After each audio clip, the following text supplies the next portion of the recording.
ça soit à droite et à gauche, muscle ton jeu. Muscle ton jeu. Si tu muscles pas ton jeu, fais attention. Je t'assure, tu vas voir. Tu vas avoir des déconvenus parce que t'es trop gentil. Alors comme ça, Robert était quelqu'un de plutôt gentil. Aimé Jacquet, avec sa célèbre tirade, avait passé un petit savon au jeune Robert Pires de l'époque, image extraite du fameux documentaire Les yeux dans les bleus. Bon, en soi, le sélectionneur français avait plutôt raison, le jeune ailier du FC Metz avait pas vraiment le profil d'un bodybuilder, et surtout, c'était pas le mec le plus méchant sur le terrain. Mais alors pour le reste, pour ce qui était de déborder, de dribbler, de faire la différence sur son côté pour finir tout seul ou offrir à ses coéquipiers, Robert Pires était sacrément méchant. Voici l'histoire d'un joueur né d'un père portugais fan du Benfica et d'une mère espagnole fan du Real Madrid qui se retrouve à tomber amoureux du FC Metz.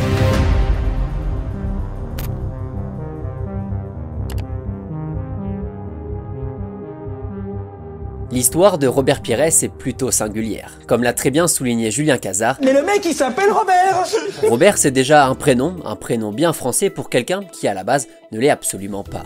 Né de parents portugo-espagnols, le jeune Robert parle à peine français à l'école à Reims, ses vacances il les passe dans la péninsule ibérique, seul le football le raccroche à tout ce qu'il y a autour de lui. Je suis français. J'ai le passeport français, je suis né à Reims avec un père portugais et une mère espagnole. C'était pas évident, donc il a fallu que je me fasse tout seul. Repéré assez jeune par le stade de Reims, Pires y fait ses gammes tranquillement, c'est pas le mec le plus musclé encore une fois, mais le numéro 10 a du ballon, c'est clair, ça se voit. Il découvre là-bas le football professionnel en 3e division. Bon, il y a juste un petit problème, c'est que le club rémois croule sous les dettes, on parle de plus de 50 millions de francs. Du coup, en 92, le club est placé en liquidation judiciaire. Robert Pires a alors 18 ans et fait la rencontre de celui qui finalement va changer le cours de sa carrière, Philipp Hinsberger, légende du FC Metz. Tout juste à la retraite, il coache désormais la réserve du FC Metz et apprécie tout particulièrement le profil de Pires, surtout quand il joue sur le côté. Repositionné à gauche, Robert fait une petite saison avec la réserve, avant d'intégrer l'effectif professionnel pour devenir l'un des joueurs les plus en vue du championnat.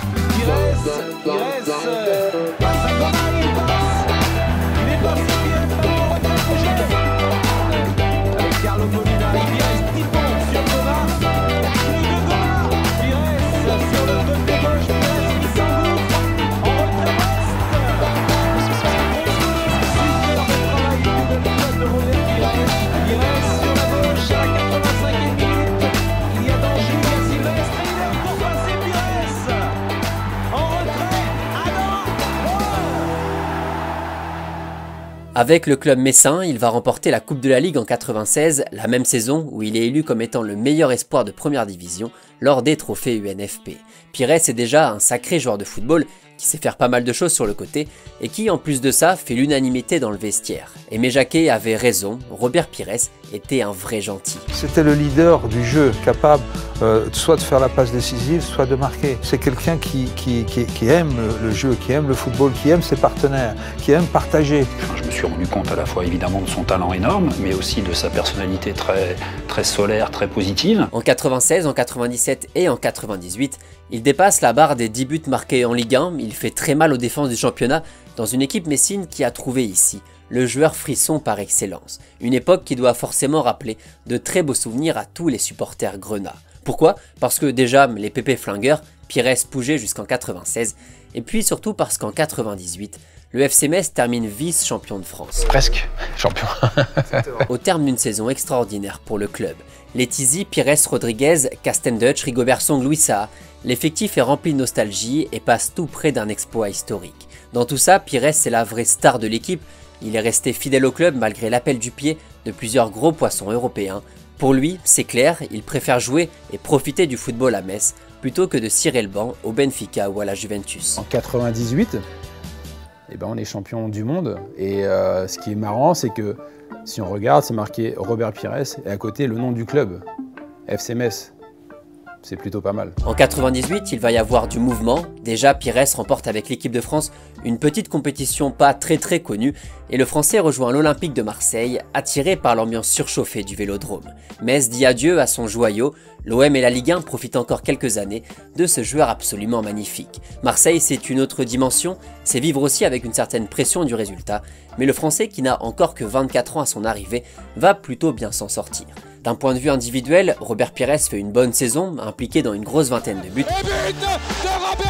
Mais collectivement, le refrain commence à se répéter. Deuxième du championnat, un tout petit point derrière Bordeaux, finaliste de Coupe UEFA contre Parme, Pires, pour l'instant, est voué à être second. Je devais en choisir un avec lequel tu aimerais à nouveau jouer. Robert Pires. Le Français, mine de rien, a passé un cap. Il récupère le brassard de capitaine avec des petits noms à côté de lui, comme Fabrizio Ravanelli, Stéphane Porato, Christophe Dugarry, Ibrahima Bakayoko et un certain Cyril Pouget, décidément inséparables. Le problème avec l'OM, c'est que quand ça va bien, ça va très bien, et quand ça va un peu moins bien, ça devient immédiatement un énorme boxon.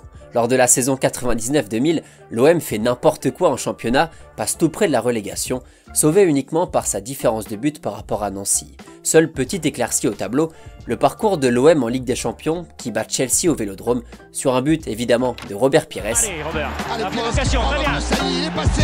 Deuxième. Dans la foulée.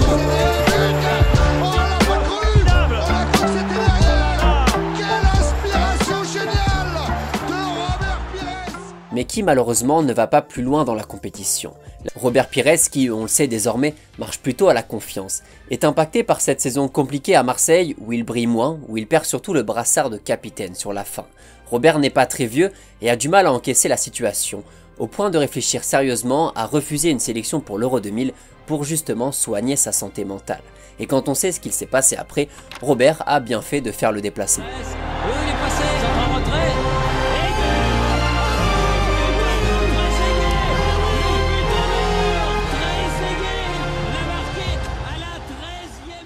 Remis sur pattes après cette victoire magnifique, où il aura au passage enrhumé complètement Fabio Cannavaro avec sa spéciale, Pires n'est plus malade de son football. Le Real Madrid vient alors aux infos, le club de cœur de sa mère espagnole, la Maison Blanche qui vise un profil plutôt similaire à celui de Luis Figo dans les qualités de débordement, de passe, de création offensive. Sauf que Robert, encore une fois, garde la tête sur les épaules, il le sait, en allant au Real, il ne va pas forcément progresser et va surtout servir à transporter les gourdes.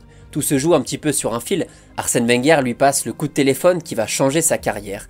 Quelques heures seulement après la finale de l'Euro, Robert Pires est dans l'avion, direction Londres. Le simple fait de retrouver plusieurs camarades de la sélection dans une équipe ambitieuse avec un entraîneur français, ça rassure clairement l'ailier tricolore prêt pour ce nouveau défi en Première Ligue. Avec la lourde tâche de remplacer Marc Overmars, l'ailier gauche néerlandais parti du côté de la Catalogne, Pires fait de son mieux lors des premiers matchs avec les Gunners, mais c'est pas terrible. Replacé enfin sur le côté gauche, lui qui était plutôt utilisé comme numéro 10 à l'OM, Robert prend ses marques tranquillement, toujours sans griller les étapes. Doucement, mais sûrement. En 2001 par contre, Pires va vraiment muscler son jeu sur le côté gauche et montrer à tout le monde que c'est bel et bien un très grand joueur de football, au profil buteur, dribbleur, passeur. Meilleur joueur de la Coupe des Confédérations avec les Bleus. Hors-jeu, dommage, Anelka, hors-jeu d'Anelka. Ouais. Ah si, il l'a accordé, monsieur l'arbitre. Ah bon? Il l'a accordé. Mais pourtant le drapeau c'était Oui, mais il n'a pas suivi son juste touche. Meilleur passeur de Première Ligue avec Arsenal, Robert a mis de côté la coupe un peu classique, désormais ses cheveux longs, bandeaux et le petit bouc à la D'Artagnan. Dans une saison magnifique pour Arsenal, qui sera sacré champion, le Français régale sur son côté, sa vitesse crucifie un par un les pauvres défenseurs. Les Gunners ont des atouts un peu partout, le duo Titi-Henri Bergkamp comme évidence, mais quand tu vois aussi ce que pouvait apporter Pires dans l'animation offensive, plus facile de comprendre pourquoi cette équipe était aussi forte. Le danger était partout. Toute sa qualité d'accélération de différence, toute sa qualité de passe aussi, le numéro 7 et ses Pumas façon Robbie a déposé du caviar partout. Titi-Henri en a largement profité. L'intelligence dans ses courses et la compréhension du mouvement de ses coéquipiers. Pires fit parfaitement avec l'ADN du jeu des Gunners, et on le voit bien sur ces images, Robert est complètement épanoui. Plutôt passeur en 2001-2002, le Français va ensuite enfiler son costume plus de buteur, puisqu'il inscrit 14 buts en Première Ligue en 2003, en 2004 et en 2005.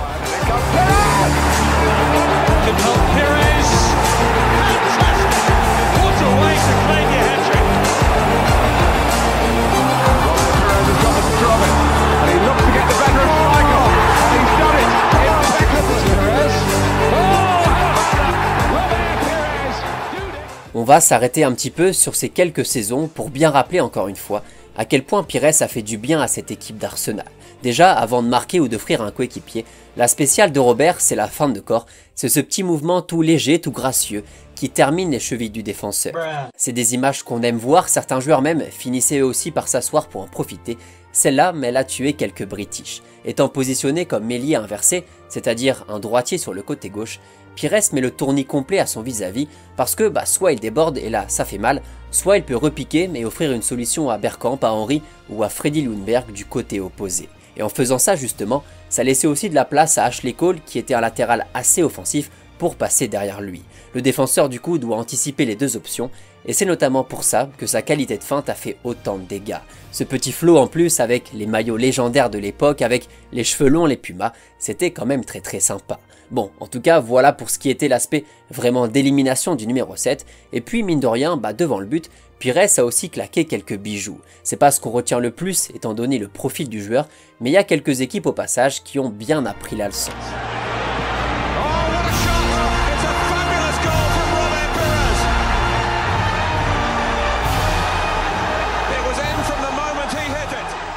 Ça, c'était contre Liverpool et face aux Reds également. On notera cette petite passe, celle de pigeon tout décontractée, c'est si facile le football. J'ai déjà dit évidemment, mais la qualité de passe et la vision du jeu de Robert Pires, c'est pas un truc qui se voit tout le temps dans les stats, mais qu'est-ce que c'était efficace. La passe D ou l'avant-dernière passe D, le français à l'image de Bergkamp avait aussi cette petite touche soyeuse.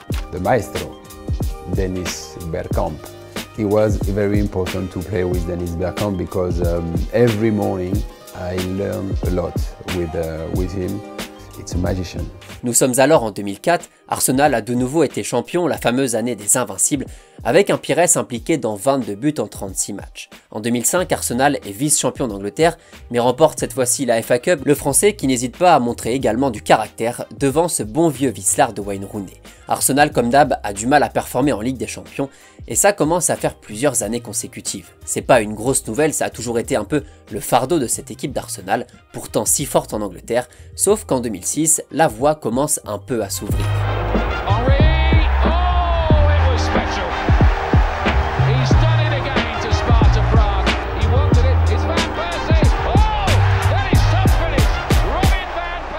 L'équipe a pris un sacré coup de jeune depuis 2004 avec Fabregas, Reyes, Flamini, etc. Pires est parfois sur le banc, tout comme Dennis Bergkamp.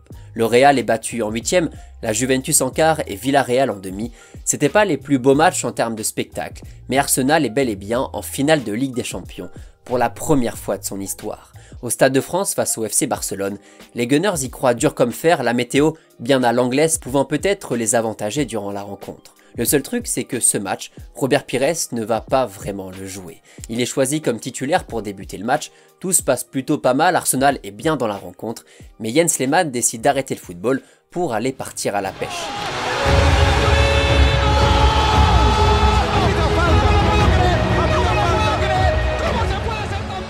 Arsenal est réduit à 10 après seulement 20 minutes de jeu. Arsène Wenger doit choisir quelqu'un pour être remplacé par un nouveau gardien.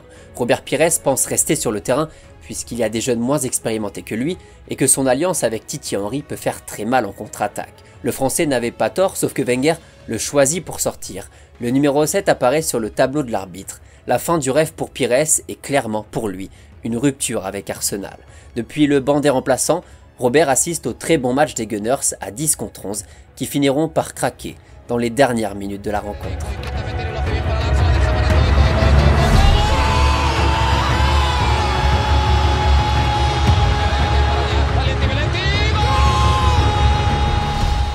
L'histoire londonienne s'arrête ici. Pires rejoint finalement l'Espagne à Villarreal pour apporter toute son expérience à une équipe qui bosse très bien depuis quelques années. Seulement voilà, Pires a bientôt 33 ans, il est plus fragile qu'avant et se fait les ligaments croisés antérieurs avant même le début de la saison. Quand il revient, le sous-marin jaune est plein dans le ventre mou, 13e, et avec lui, le club va remonter jusqu'à la 5e place du classement. En 2008, la saison est encore plus belle, la bande à Pires, Senna, Cazorla, Nihat et Godin termine 2e de Liga devant le FC Barcelone.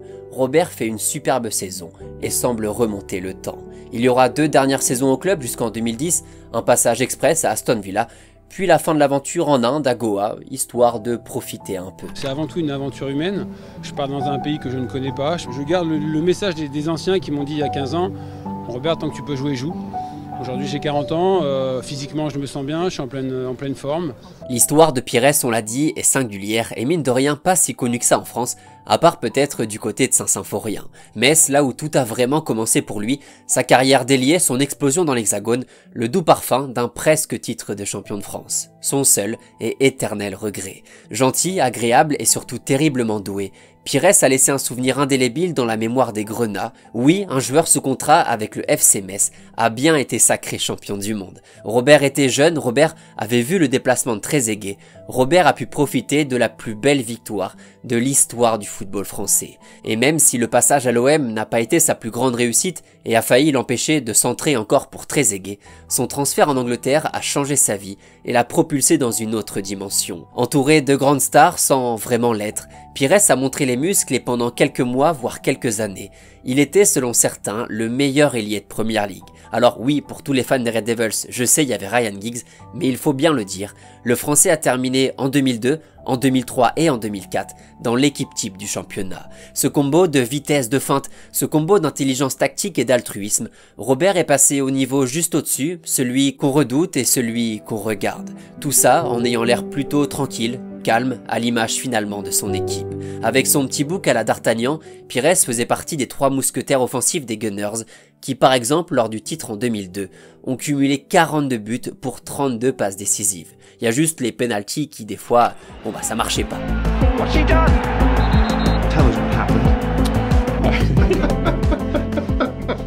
Sous-côté, Bobby l'était peut-être, j'ai pas osé utiliser le mot car il est de plus en plus galvaudé, mais en lisant quelques spécialistes d'Arsenal, apparemment c'était plutôt le cas à l'époque. Le flair de Pires pour trouver ses coéquipiers sur le terrain, le flair aussi pour se blesser quelques semaines avant le début d'un mondial chaotique pour l'équipe de France en 2002. Sans Robert, sans Zinedine, l'équipe de France ne passera pas le premier tour. Voilà l'histoire de Monsieur Robert Pires qui a priori n'a pas de surnom particulier. Robert finalement ça suffit largement. Légende du FC Metz, champion du monde et champion d'Europe, légende d'Arsenal et finaliste malheureux de Ligue des Champions, déjà ça fait beaucoup, mais c'était sans compter les presque 200 buts marqués en carrière. Un style à la Figo pour rappeler le Portugal, un passage à Villarreal en hommage à l'Espagne et tout le reste dans la pure tradition française, joie, déception et caractère, Aimé Jacquet a bien fait d'utiliser les mots justes pour parler au petit Robert.